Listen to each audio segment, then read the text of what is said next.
Kinjali sculpted humans from clay, but the dinosaurs were carved from unyielding stone. Nature cannot be tamed, but the Sun Empire believes that humans are made stronger when they test themselves against the wild strength of the dinosaurs. The drive to hunt and feed is raw instinct for a dinosaur. The trick is simply to channel it in the right direction. But beware trying to channel Zakama in your direction and to your will, lest you face a primal calamity. Zakama, Primal Calamity, is an awesome and terrifying commander that lets you unleash your inner massive three-headed dinosaur. For 9 mana total, including white, red, and green, you get a 9/9 Elder Dinosaur with a slew of powerful abilities. Zakama's 3 heads each get their own activated ability. One lightning bolts a creature for 2 and a red, another head destroys any pesky artifacts or enchantments for 2 and a green, and the last head can gain you 3 life for 2 and a white. And to make sure you have mana to use those abilities, even after spending 9 mana to cast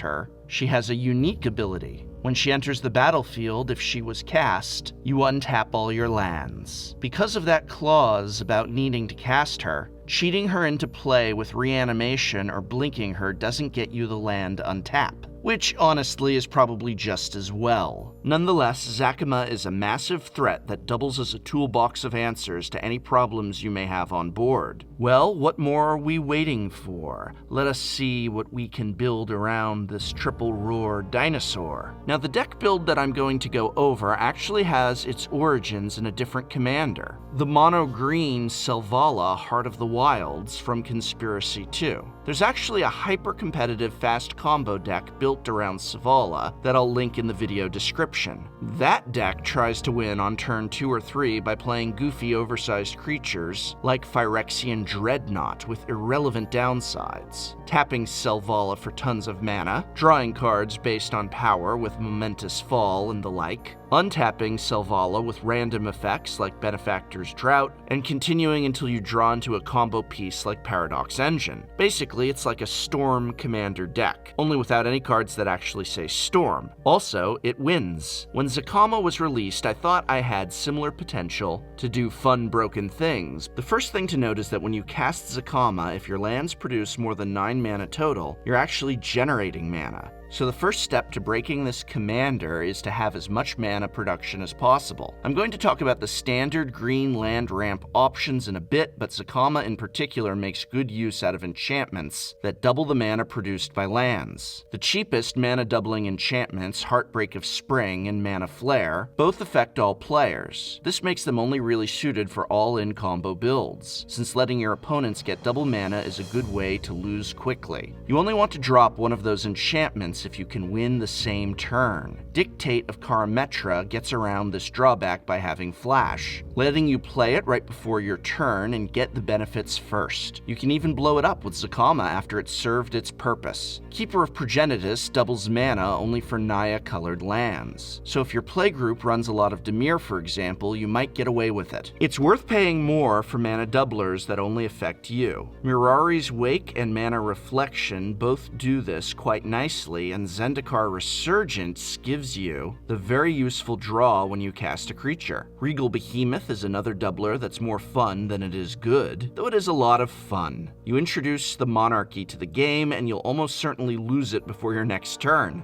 But hopefully this sets your opponents attacking each other. You'll need to reclaim the Monarchy on your next turn to get your double mana, but it's a fun little mini-game. Vornaclex, Voice of Hunger, is another option, but it's more of a hate card than a combo piece since it's so expensive, and your opponents are going to do everything possible to get it off the field so they don't get their lands sticky tapped. With a bunch of lands and a mana doubler or 2, we can now float a bunch of mana and cast Zakama, leaving us with a ton of mana to work with. The next step is to draw a whole bunch of cards, and we've got a special trick for that. Soul's Majesty, Rishkar's Expertise, and Garruk, Primal Hunter, let us draw cards equal to the power of a creature we control, which with Zacama is an insane 9 cards. And Rishkar's Expertise lets us cast something for free as well. We also have Life's Legacy and Momentous Fall, which require us to sack Zacama to get the card draw. But that's actually a benefit since we can just cast her again. Greater Good, which recently got a much-needed reprint in Battle Bond, is a repeatable effect, and it's absolutely insane with Zacama. It's not infinite since commander tax will eat into the mana we're generating, but you'll be able to sift through most of your deck this way. With our mana production and card draw, we now have the makings of a crazy storm turn, and we have 2 paths to turn that into a victory. If we pack our deck full of mana doublers and card draw, it's possible to generate huge amounts of mana and win with something like a giant Comet Storm or Genesis Wave. Cast Zacama, play a card draw spell, play a mana doubler, sack Zacama, and recast her to generate even more mana. Repeat as necessary. You can also aim to go infinite. Temur Sabertooth lets you pay 1 and a green to return a creature you control to its owner's hands for, well, let's be honest, some mostly irrelevant benefit. The key here is really that Wizards forgot to print, quote-unquote, activate this ability only once per turn like they usually do with this sort of effect.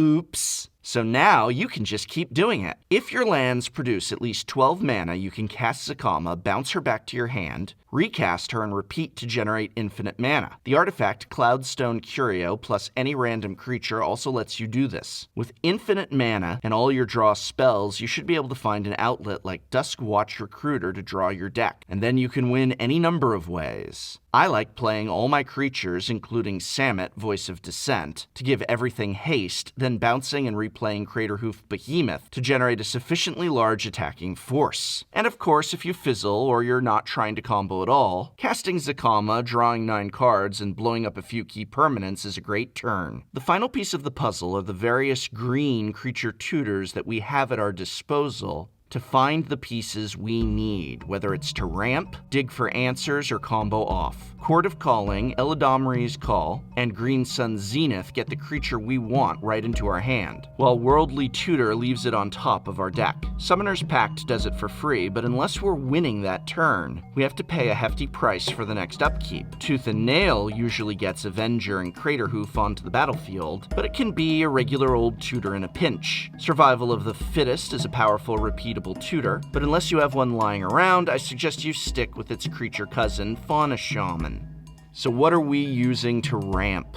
For 1 mana, get enchantments that let you put more lands into play. Exploration and Burgeoning. While Burgeoning can be more explosive turn 1, Exploration is more consistent. More useful with value creatures like Courser of Kruphix, and does more during a combo turn. You can also enchant a land with Utopia Sprawl or Wild Growth. But since they don't work with most mana doublers, I'm skipping them. In the 2 mana slot, Rampant Growth is the staple, along with its variants Farseek, Nature's Lore, and the expensive 3 Visits. Good old Steve, the Sakura Tribe Elder, is the same effect on a creature, and this deck does have some synergies around creatures, so he's well worth playing. For 3 mana, Cultivate and Kadama's Reach are the rock-solid staples for good reasons. A land on the battlefield and a land in hand set you up so well for the next few turns. Then at 4 mana, Explosive Vegetation just straight up gets you 2 lands. Skyshroud Claim is mostly strictly better, since you can get duels untapped, and it's now a reasonable pickup thanks to another Battle Bond reprint. Yay, Commander Masters! I mean Battle Bond. Tempt with Discovery is fun exactly once, until your playgroup learns to not give in to temptation and let you have a ton of lands.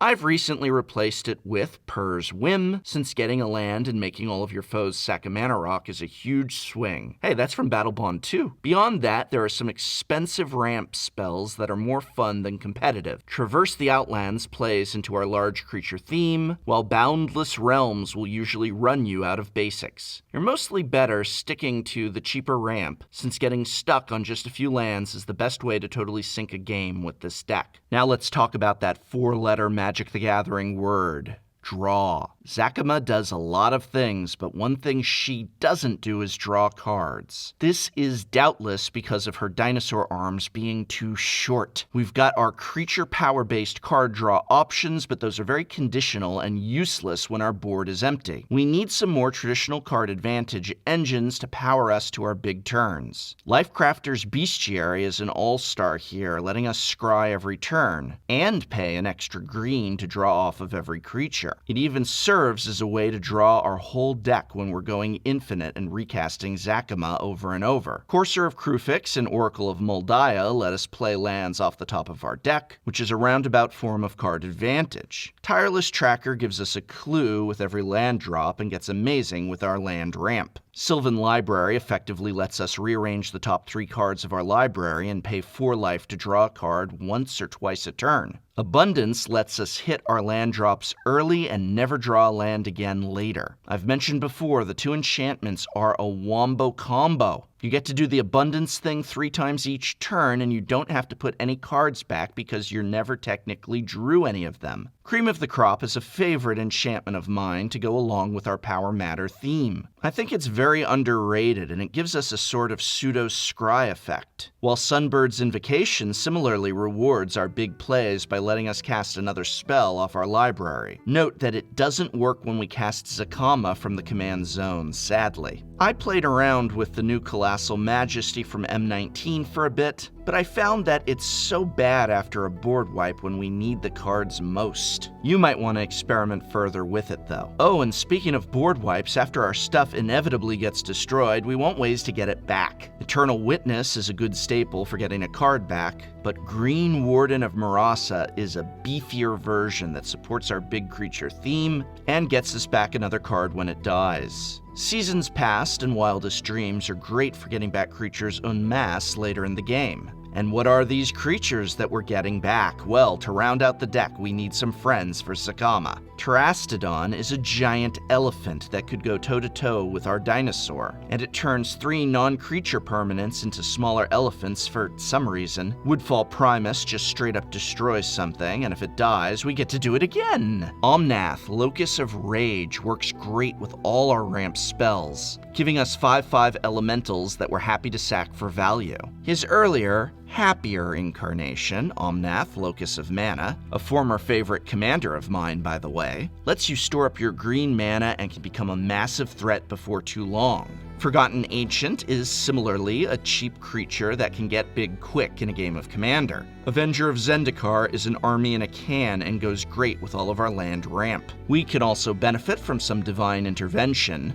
Xenagos, God of Revels, is amazing with Zakama or our other huge beaters. Attacking with an 18/18 Zakama the turn she comes down is always great. Ronas, the Indomitable, is less flashy, but he's mostly here as a big creature that doesn't die to board wipes and can pump up our other big guys. While Zakama herself can answer most troublesome permanents, we also want some utility creatures as a backup. Bane of Progress is at its best in this sort of deck, since we're not relying on our own artifact ramp. Acidic Slime is a very flexible answer that can hit lands. I also like the new Thrashing Brontodon because Torpor Orb exists. And yeah, that's a card that's going to totally wreck this deck, so thrash away, Brontodon. As usual, my 3-color mana-based guide is a good start to our lands. And this deck doesn't run that many customizations from the guide. Slayer's Stronghold and Hanweir Garrison grant haste. I like to include them, as it's doubly good when we get to untap them after casting Zakama. Also, make sure to add Kasig Wolfrun no matter what, as it's an